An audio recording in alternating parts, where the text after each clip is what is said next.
Commençons par définir développement personnel. Le premier souci qu'on rencontre est que des définitions, il y en a des centaines. Je vais prendre celle qui pour moi est la plus pertinente. Le développement personnel est un ensemble de techniques qui visent à la transformation de soi, soit pour se défaire de certains aspects pathologiques, soit pour améliorer ses performances. Cette définition nous vient du magazine Sciences Humaines.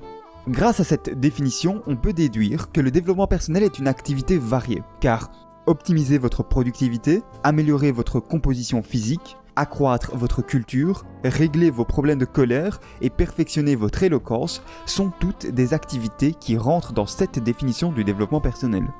On peut aussi déduire que le développement personnel est une activité noble, car vous travaillez activement à votre amélioration.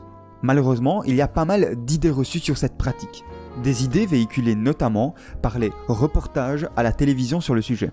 C'est pourquoi, dans la suite de cette vidéo, je vais démolir les 6 idées reçues les plus populaires.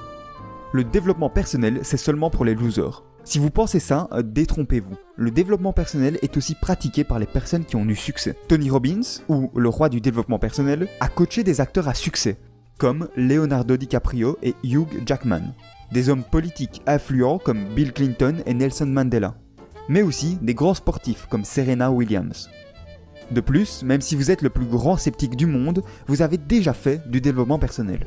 Je m'explique. Si vous avez décidé de faire du sport, car vous aimez transpirer et que ça vous fait vous sentir bien, vous aimez le sport. Mais si vous avez fait du sport pour perdre du poids ou gagner du muscle, alors vous avez pratiqué le développement personnel.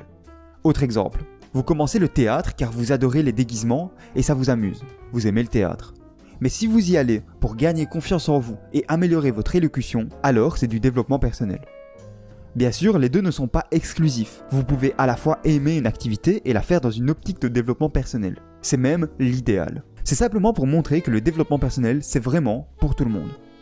Le développement personnel, c'est seulement une mode. Celle-ci, vous la trouverez dans tous les reportages. On y parle de mode du développement personnel, de tendance du développement personnel, etc. En réalité, le développement personnel n'a rien d'une mode. On a toujours voulu savoir comment on pouvait vivre mieux.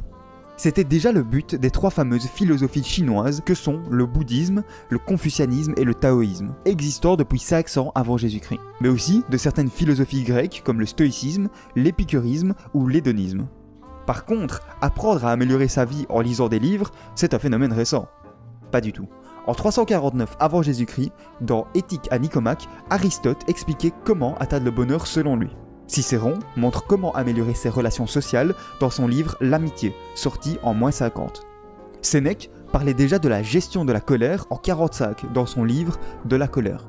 Plus récemment, en 1758, Benjamin Franklin donne ses conseils pour mieux gérer ses finances personnelles dans son essai The Way to Wealth. Tous ces thèmes sont typiques du développement personnel. Même le coaching n'est pas nouveau. Au XVIIe siècle, les familles les plus importantes de France envoyaient leurs enfants auprès de Ninon de l'Enclos, afin qu'ils apprennent à séduire et à aimer. Bref, vouloir s'améliorer en tant que personne est un phénomène intemporel. Le